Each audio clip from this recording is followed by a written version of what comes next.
नमस्कार विद्यार्थियों, आपके अपने YouTube चैनल आरपी कटारिया पर आपका हार्दिक अभिनंदन और स्वागत।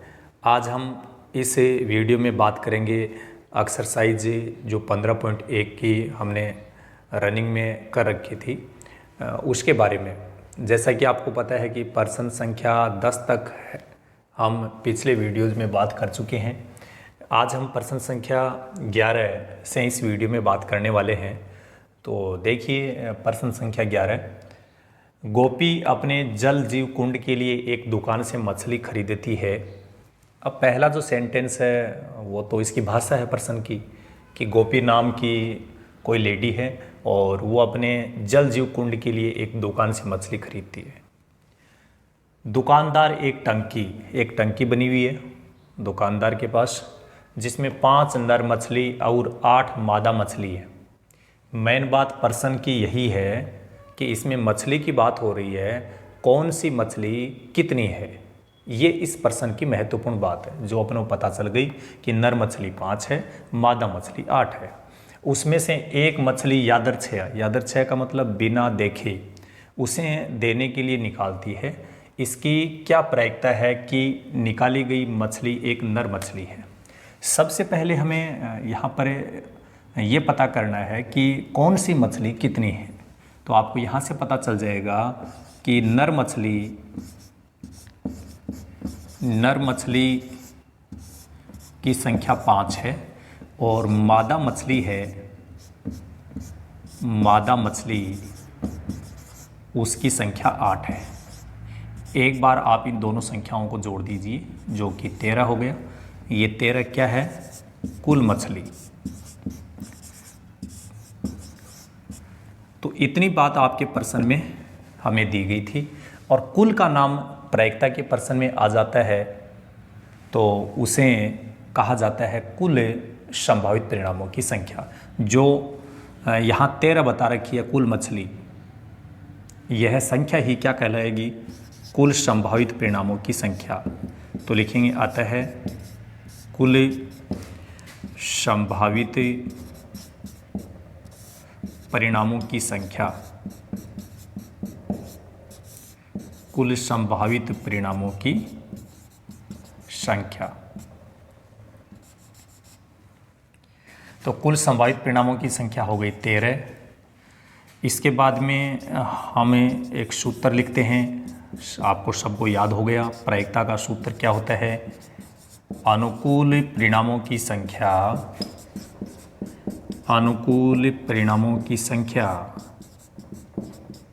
बटे कुल संभावित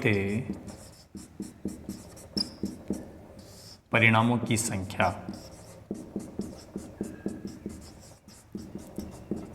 देखिए इस प्रश्न में अपने को मछलियों की संख्या दी गई थी। नर मछली 5, मादा मछली 8, कुल मछली 13। कुल संभावित परिणामों की संख्या भी 13 ही हो गई क्योंकि टोटल मछलियों की बात हो रही है 13। तो टोटल मछली 13 है तो कुल संभावित परिणामों की संख्या 13 ही होगी। इसके बाद ये जो लाइन है इसके बाद में आप एक हैबिट बना लीजिए कि मुझे तो ये फॉर्मूला ही लिखना है। और इसके जस्ट बाद में अब हम बात करेंगे कि प्रायिकता पूछी किसकी गई है। तो हम अब बताएंगे कि अतः है प्रायिकता, तो हम P लिख सकते हैं। किसकी प्रायिकता? इसकी क्या प्रायिकता है कि निकाली गई मछली एक नर मछली है, कि जो मछली निकाली जा रही है वो मछली कैसी है? नर मछली। तो ऊपर अंश में तो लिखा जाता है अनुकूल परिणामों की संख्या, जो अपने को यहाँ से पता चलेगी। नर मछली अपने को यहाँ कितनी बताई गई है? 5। तो ये हो गया अनुकूल परिणाम। और कुल संभावित परिणामों की संख्या हम यहाँ लिखी हुई है 13, तो ये हो गया 5/13 और यही आपके प्रश्न का जवाब है और फाइनल रिजल्ट है। मान लीजिए इसी प्रश्न में नर मछली के साथ साथ में मादा मछली के लिए भी यदि बात हो जाती तो उसकी प्रायिकता के लिए बस थोड़ा सा बदलाव होता। मादा मछलियों की संख्या हमारे पास में कितनी बताई गई है? 8। तो मादा मछली की यदि प्रायिकता पूछी जाती तो उसके लिए अनुकूल परिणामों की संख्या 5 की जगह कितनी हो जाती? 8। और कुल संभावित परिणामों की संख्या तो वही रहती है। तो इस प्रकार से हम इस प्रश्न को कर सके। अब देखिए बाकी के जो प्रश्न है, प्रश्न संख्या 12, उसको भी आप देखेंगे। प्रायिकता बड़ी आसान है, लेकिन सावधानी ज़रूरी है। जो चीज़ आसान होती है वहाँ पर क्या है, हम लोग और कॉन्फिडेंट होते हैं और उसकी वजह से हम गलत कर देते हैं। तो ऐसा हमें नहीं करना है। बहुत ही सहनशीलता के साथ में, बहुत ही आरामदायक तरीके से काम करना है, ताकि हम कहीं पे भी प्रश्न में मिस्टेक नहीं करें।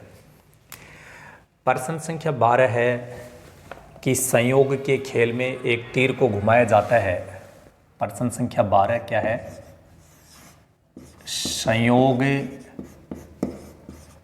के खेल में, ये खेल का प्रकार है। संयोग के खेल में एक तीर को घुमाया जाता है।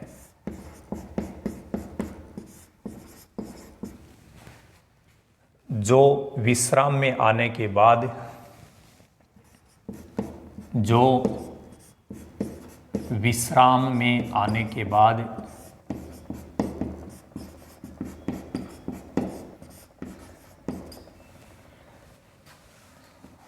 संख्याओं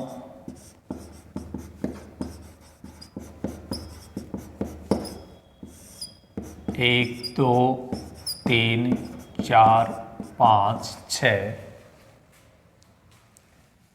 7 और 8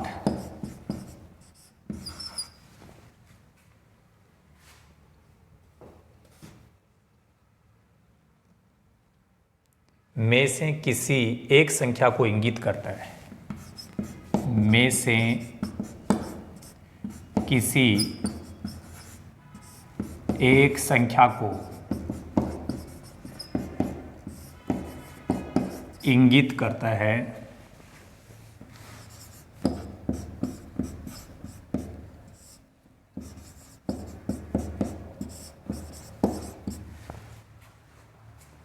यदि ये सभी परिणाम समप्रायिक हो, यदि ये सभी परिणाम समप्रायिक हो,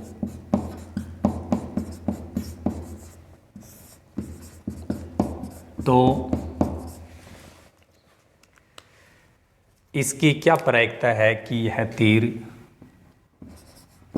तो इसकी क्या प्रायिकता है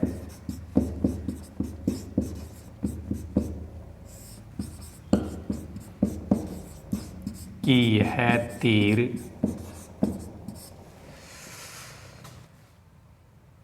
इंगित,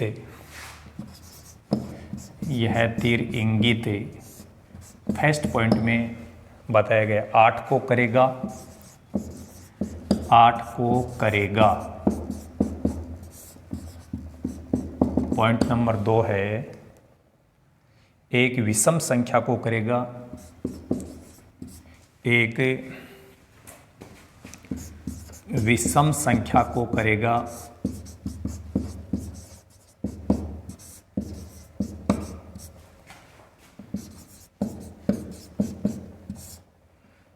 पॉइंट नंबर 3,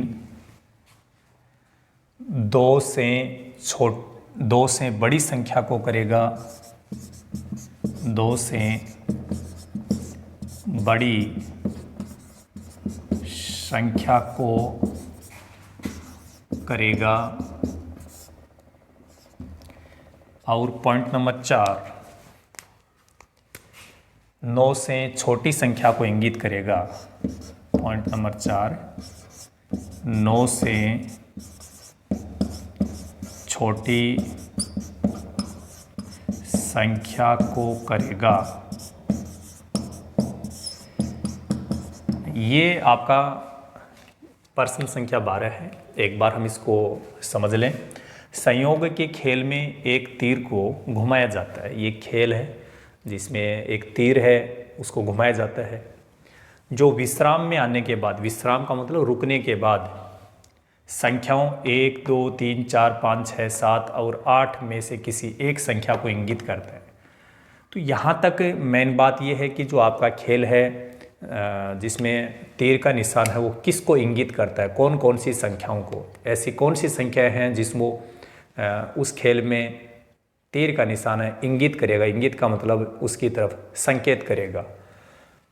तो यहाँ संख्याएं जो आपको बता रखी हैं वो पता चल गई। यदि ये सभी परिणाम समप्रायिक हो तो इसकी क्या प्रायिकता है कि यह तीर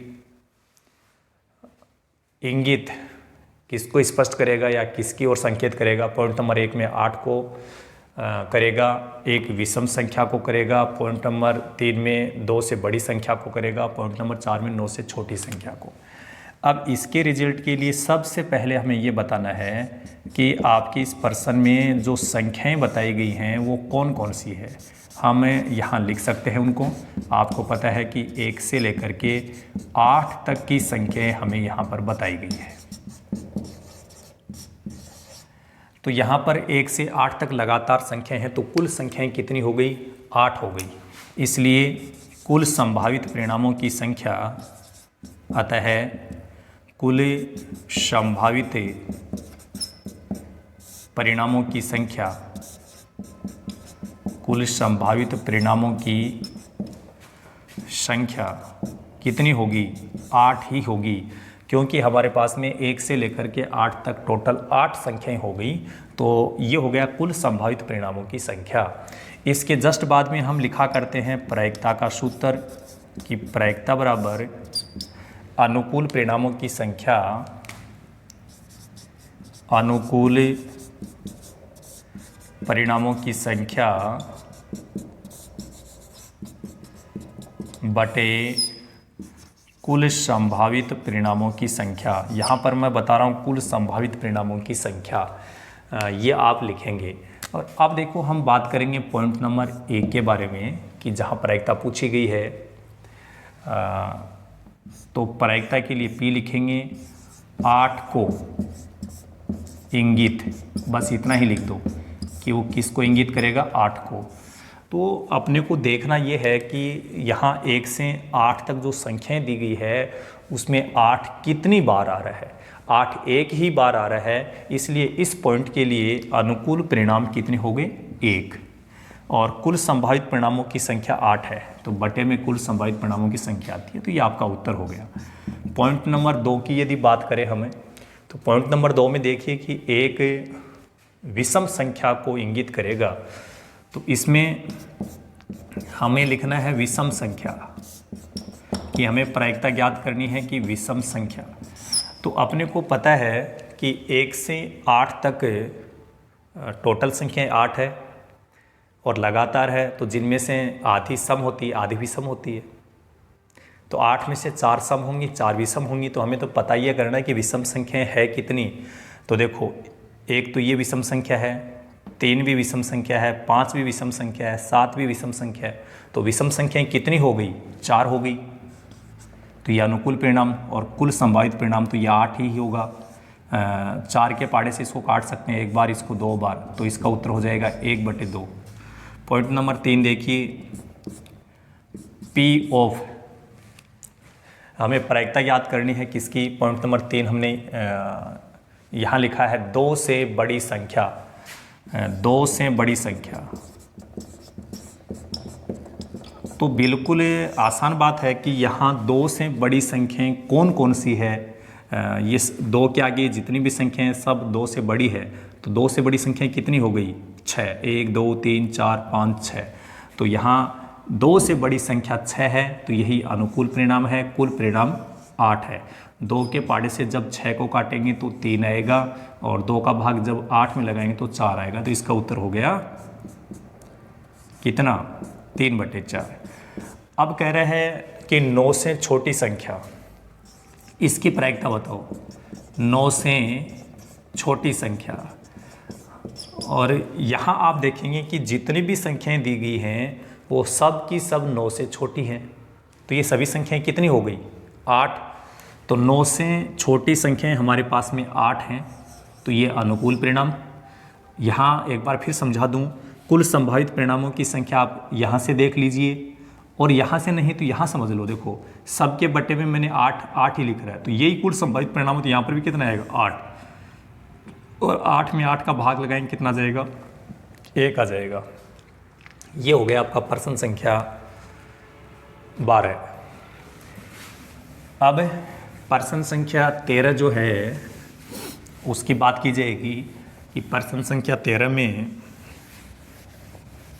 कैसी क्या भाषा बताएगी।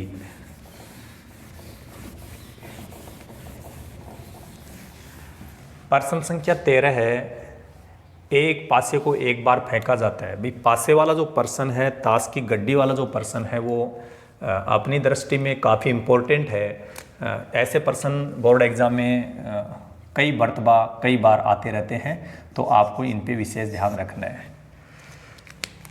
तो इसमें कहा गया है कि एक पासे को एक बार फेंका जाता है, एक पासे को एक बार फेंका जाता है, एक पासे को एक बार फेंका जाता है, तो निम्नलिखित को प्राप्त करने की प्रायिकता ज्ञात कीजिए। निम्नलिखित को प्राप्त करने की प्रायिकता ज्ञात कीजिए। प्रायिकता ज्ञात कीजिए। पॉइंट नंबर 1 है एक अभाज्य संख्या। पॉइंट नंबर 1 में एक अभाज्य संख्या।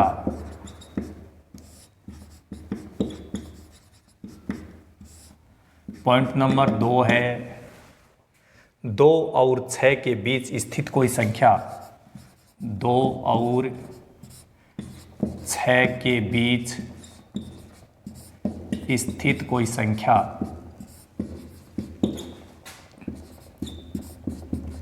स्थित कोई संख्या। पॉइंट नंबर 3,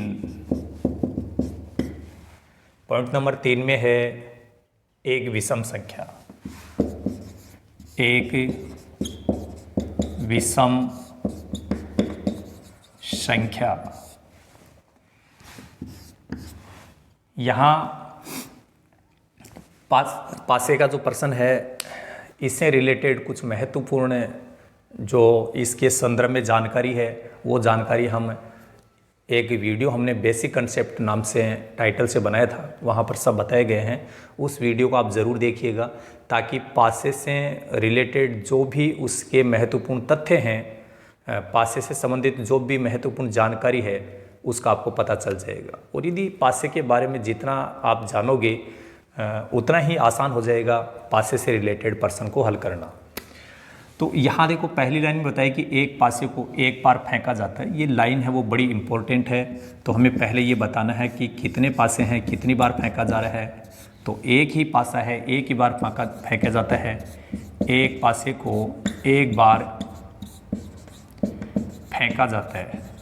ये लाइन यह निर्धारित करेगी कि आपके कुल संभावित परिणामों की संख्या कितनी है। इसी लाइन से अपने को ये पता चलेगा कि कुल संभावित परिणामों की संख्या कितनी है। तो हम यहाँ लिखेंगे, अतः कुल संभावित परिणामों की संख्या। कुल संभावित परिणामों की संख्या। हमें पता है कि एक पासे को जब एक बार फेंका जाता है तो कुल संभावित परिणामों की संख्या 6 ही आती है, क्योंकि पासे पर 1 से 6 तक के अंक होते हैं। ठीक है। और इसके जस्ट बाद में हम क्या लिखा करते हैं, प्रायिकता का सूत्र।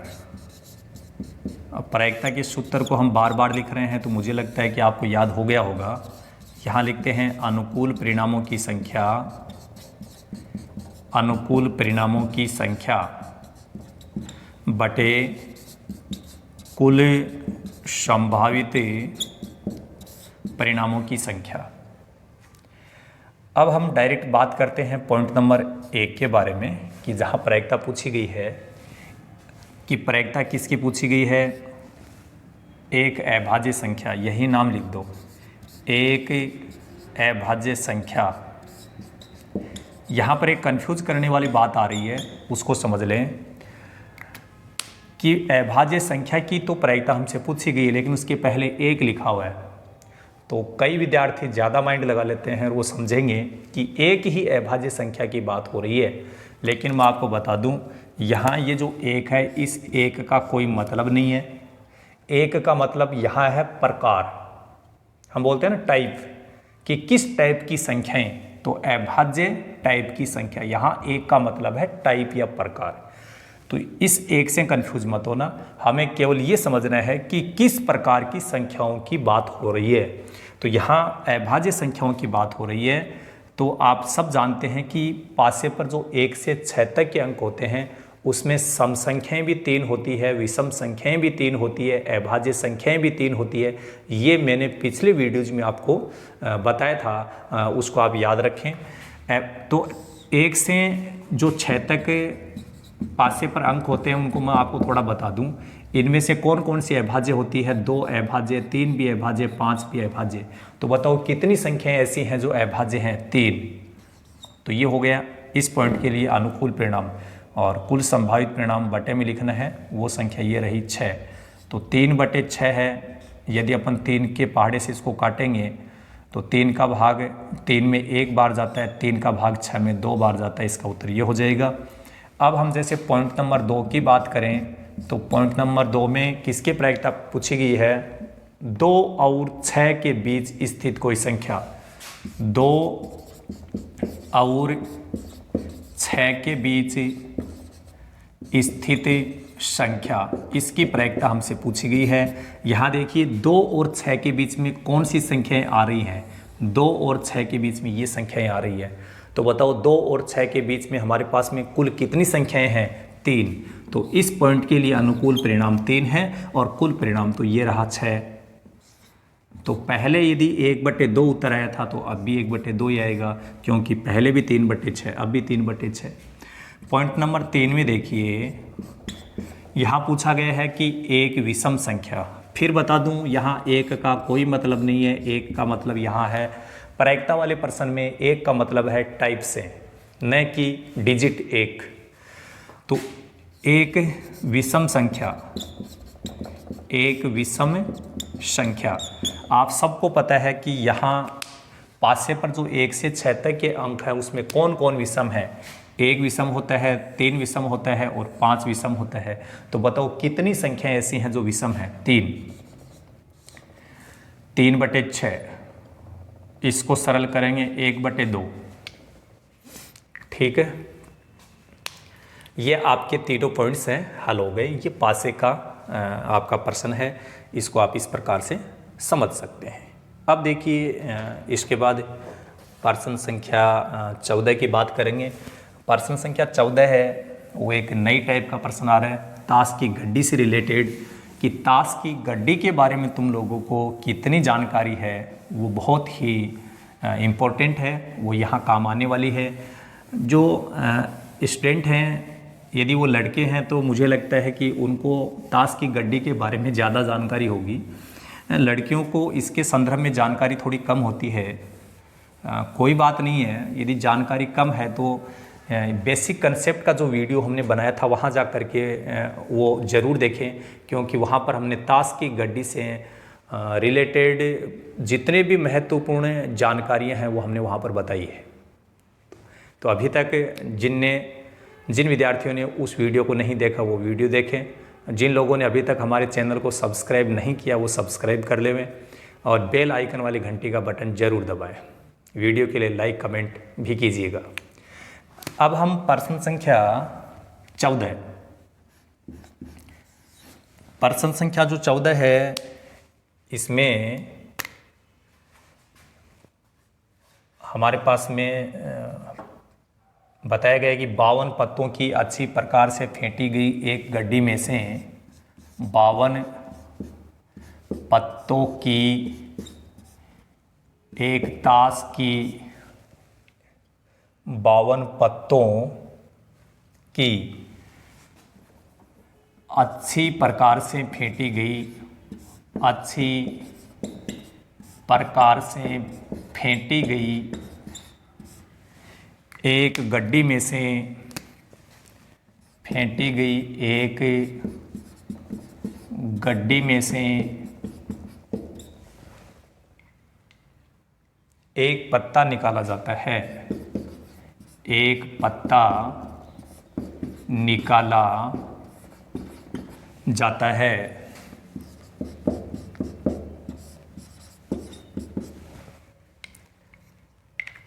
निम्नलिखित को प्राप्त करने की प्रक्रिया ज्ञात कीजिए।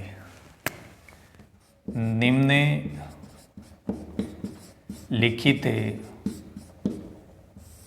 को प्राप्त करने की प्रक्रिया ज्ञात कीजिए। प्यारे विद्यार्थियों, जैसा कि मैं आपके सामने क्वेश्चन लिख रहा हूँ, ये मैं इसलिए लिख रहा हूँ ताकि आपको अच्छे से समझ में आए। लेकिन एग्ज़ाम के दौरान आप लोगों को क्वेश्चन नहीं लिखना है, केवल आपको उसका सॉल्यूशन लिखना है। प्रश्न को लिखने में टाइम ख़राब नहीं करना है, क्योंकि प्रश्न आपके पेपर में होगा, वहाँ से देखें, समझें और उसका हल है वो आपको करना है। पॉइंट नंबर 1 है, उसमें आ रहा है लाल रंग का बादशाह। लाल रंग का बादशाह है। पॉइंट नंबर 2, एक फेस कार्ड या तस्वीर वाला पत्ता। एक फेस कार्ड जिसको बोलते हैं तस्वीर वाला पत्ता। तस्वीर वाला पत्ता। पॉइंट नंबर 3, लाल रंग का तस्वीर वाला पत्ता। लाल रंग का तस्वीर वाला पत्ता। पॉइंट नंबर 4, पान का गुलाम। पान का गुलाम। पॉइंट नंबर 5, हुक्म का पत्ता। हुक्म का पत्ता। और लास्ट पॉइंट 6, एक ईंट की बेगम। एक ईंट की बेगम। ये आपका प्रश्न है। एक बार प्रश्न को हम पढ़ लेते हैं। 52 पत्तों की अच्छी प्रकार से फेंटी गई एक गड्डी में से एक पत्ता निकाला जाता है। देखो, एक तो इसने बिल्कुल स्पष्ट बता दिया है कि गड्डी में कुल पत्ते 52 हैं, लेकिन यदि ये नहीं भी बताता तो ताश की गड्डी में कुल पत्ते 52 होते हैं, ये अपने को ये ध्यान रखना है। फेंटी का मतलब होता है मिक्स करना, अच्छी प्रकार से मिक्स की हुई एक गड्डी में से एक पत्ता निकाला जाता है। ठीक है। निम्नलिखित को प्राप्त करने की प्रक्रिया ज्ञात कीजिए। जिसकी प्रक्रिया पूछी गई है उनकी बात हम बाद में करेंगे। इससे पहले प्रश्न से अपने को क्या पता चल रहा है? प्रश्न से हमें ये पता चला कि जो कुल पत्ते हैं वो 52 हैं। और आपको कई बार मैंने बताया है कि यदि किसी प्रश्न का सॉल्यूशन लिखते समय हमें कहीं पे कुल नाम शब्द दिखाई दे रहा है, कुल शब्द, कुल पत्ते, कुल मछलियाँ, कुल कंचे, कुल गेंद, तो कुल नाम जहाँ पे आ गया वो क्या होता है?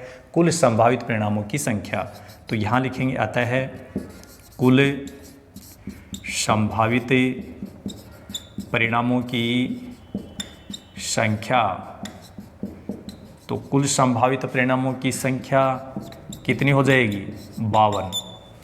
इसके जस्ट बाद हम लिखा करते हैं प्रायिकता का सूत्र। तो प्रायिकता के सूत्र में क्या होता है भाई? ऊपर तो लिखा जाता है अनुकूल परिणामों की संख्या, बटे में लिखा जाता है कुल संभावित परिणामों की संख्या। हम कई बार लिख चुके हैं, आपको ये फॉर्मूला याद हो गया होगा। अब हम सीधे चलते हैं पॉइंट नंबर 1 में, जहाँ प्रायिकता किसकी पूछी गई है। पी का मतलब प्रायिकता। कह रहा है लाल रंग का बादशाह। लाल रंग का बादशाह है।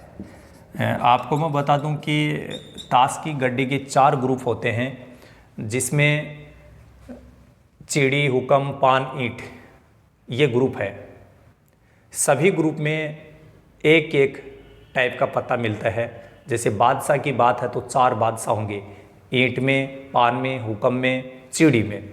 लेकिन यहाँ ईंट, पान, हुक्म, चिड़ी नहीं बोला गया, लाल रंग का बादशाह। एक बात याद रखनी है, टोटल बादशाह 4 होंगे, क्योंकि कितने ग्रुप हैं? 4 ग्रुप हैं।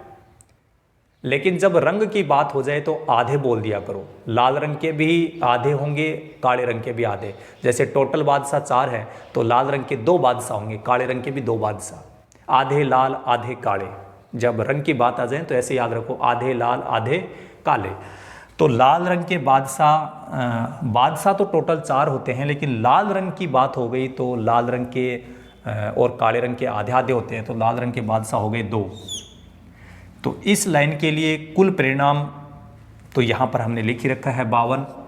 2 का भाग 2 में जाता है 1 बार, 2 का भाग यहाँ लगाते हैं तो 26 बार जाएगा। ये आपका पॉइंट नंबर 1 कंप्लीट होता है। अब यदि हम पॉइंट नंबर 2 की बात करें तो पॉइंट नंबर 2 में लिखा गया एक फेस कार्ड। एक फेस कार्ड, फेस कार्ड को यहाँ बिल्कुल स्पष्ट समझा रखा है, तस्वीर वाले पत्ते।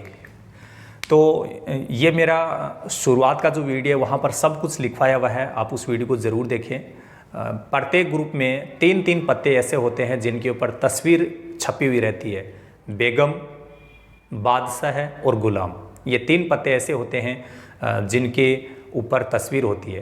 तो ये तीनों पत्ते चिड़ी में भी मिलते हैं, हुक्म में भी मिलते हैं, ईंट में मिलते हैं, पान में मिलते हैं। चारों ग्रुप में मिलेंगे 3-3 पत्ते। ईंट, गुलाम, बेगम और बादशाह, ये जो 3 पत्ते हैं ये तस्वीर वाले पत्ते हैं, ये सभी ग्रुप में मिलते हैं। तो टोटल पत्ते कितने हो गए भाई? तस्वीर वाले पत्ते 12। तो फेस कार्ड का मतलब है तस्वीर वाले पत्ते, और इसके लिए अनुकूल परिणाम हो गया 12। कुल संभावित परिणामों की संख्या है 52। यदि अपन यहाँ 4 का भाग लगाएं तो इसमें आएगा 3, और यहाँ 4 का भाग लगाएं तो यहाँ जाएगा 13। तो इसका उत्तर हो गया 3/13। अब हम पॉइंट नंबर 3 की बात करते हैं। पॉइंट नंबर 3 में लिखा गया है लाल रंग का तस्वीर वाला पत्ता। लाल रंग का तस्वीर वाला पत्ता। अभी हमारी जस्ट यहाँ पर बात हुई है पॉइंट नंबर 2 में, फेस कार्ड का मतलब होता है तस्वीर वाला पत्ता। तस्वीर वाले पत्ते टोटल हमने कितने बताए आपको? 12। लेकिन यहाँ पर बदलाव क्या हो गया? लाल रंग बोल दिया। और मैंने कहा था रंग की जब बात हो जाए आधे काले आधे लाल, ऐसे याद रखो, आधे लाल आधे काले। तो लाल बोले चाहे काले बोले, तस्वीर वाले पत्ते टोटल 12 थे, तो लाल जो हैं वो उनके आधे हो जाएंगे। तो यहाँ पर लाल रंग के 6 होंगे, काले रंग के भी 6 होंगे। तो लाल रंग का बोला है तो हम 6 लिख देंगे, और कुल संभावित परिणामों की संख्या 52 ही होगी। यहाँ पर यदि अपन 2 का भाग लगाएं तो यहाँ इसमें 3 बार जाएगा, 2 का भाग यहाँ 26 बार जाएगा। इसके आगे ये सरल नहीं होता है। अब जैसे पॉइंट नंबर 1, 2 और 3 हमने हल किए हैं, ठीक वैसे ही पॉइंट नंबर 4 और 5 की बात भी हम करेंगे, 6 की बात भी करेंगे। यहाँ आप देख रहे हैं कि पॉइंट नंबर जो 4 है, पॉइंट नंबर 4 में क्या बताया गया है? ये है आपका पॉइंट नंबर 4, पान का गुलाम। पान का गुलाम। यदि केवल यही पूछा जाता गुलाम, तो हम जानते हैं चारों ग्रुप में एक एक गुलाम होता है, तो टोटल गुलाम हो जाते 4। यदि वो बोलता काले रंग के गुलाम 2, लाल रंग के गुलाम 2, क्यों? आधे काले आधे लाल। लेकिन इसने केवल ये बोला पान का गुलाम ही। तो पान क्या है? एक ग्रुप है, तो एक ग्रुप में एक ही टाइप का पत्ता एक ही मिलेगा। तो पान का गुलाम भी एक होता है, ईंट का गुलाम एक, चिड़ी का, किसी का भी गुलाम हो, एक होता है। तो पान का गुलाम एक होता है, इसलिए अनुकूल परिणाम 1। कुल संभावित परिणामों की संख्या 52। इसके आगे सरल नहीं हो रहा है, तो यही आपका रिजल्ट है। पॉइंट नंबर 5 देखिए, हुक्म का पत्ता। हुक्म का पत्ता, इसमें केवल ये बोला गया है कि हुक्म का पत्ता। समझना है हमें ध्यान से कि 4 ग्रुप है, चिड़ी, पान, हुक्म, ईंट, ये 4 ग्रुप है और चारों ग्रुप में संख्या बराबर बराबर होती है। अब बताओ टोटल पते यदि 52 है तो चारों ग्रुप में कितनी कितनी संख्या बराबर होनी चाहिए? 13 पहले ग्रुप में 13, दूसरे में भी 13, तीसरे में 13, चौथे में 13, तभी तो 52 होगी। तो हुक्म भी एक ग्रुप है, तो हुक्म के कुल पत्ते कितने हैं? यहाँ पर ये नहीं बोला काले लाल, ऐसा कुछ नहीं कहा, गुलाम बादशाह ऐसा कुछ नहीं कहा, कह रहा है कि हुक्म के पत्ते, समझना चाहिए कि हुक्म के कुल पत्ते कितने हैं? 13, और अनुकूल परिणाम तो 52 है ही। 13 का भाग 13 में एक बार जाता है और 13 का भाग जब हम यहाँ लगाएंगे तो 4 बार जाएगा। 13 का पाड़ा 4 बार बोलने पर 52 आता है। पॉइंट नंबर 6 में बोल रहा है कि एक ईंट की बेगम। अब देखिए बेगम एक ही काफ़ी है, समझ रहे हो ना? ईंट क्या है? ग्रुप है। ईंट की भी एक ही बेगम है, हुक्म, चिड़ी, पान, किसी की भी बात करें एक एक बेगम ही है। और यदि एक से ज़्यादा बेगम हो जाएंगी तो मामला गड़बड़ हो जाएगा, आपको पता ही है। एक बेगम है, अनुकूल परिणामों की संख्या क्या होगी? 1। क्यों? ईंट की बेगम भी 1। कोई ये मत समझ लेना कि यहाँ 1 बोला है तब 1 बोल रहा हूँ, नहीं, इस 1 का मतलब 1 नहीं है यहाँ, इस 1 का मतलब है किस प्रकार की, तो ईंट की पत्तियाँ। तो यहाँ 1 का मतलब प्रकार है, यहाँ से मैं 1 का अंदाज़ा नहीं लगा रहा हूँ, लेकिन हमें पता है कि ईंट, पान, हुक्म, चिड़ी कोई भी ग्रुप है उसमें एक टाइप का एक ही पत्ता होगा। तो बेगम, ईंट की बेगम 1 होती है और कुल संभावित परिणामों की संख्या 52 होती है। ये हो गया आपका 1/52। इस प्रकार से आप देख रहे हैं कि ये आपके सभी जो पॉइंट्स हैं वो हमने कंप्लीट कर लिए हैं। इस वीडियो में हम ज़्यादा लंबा डिस्कस नहीं करेंगे, इस वीडियो में केवल इतना ही। So thank you so much, all the best, be positive always.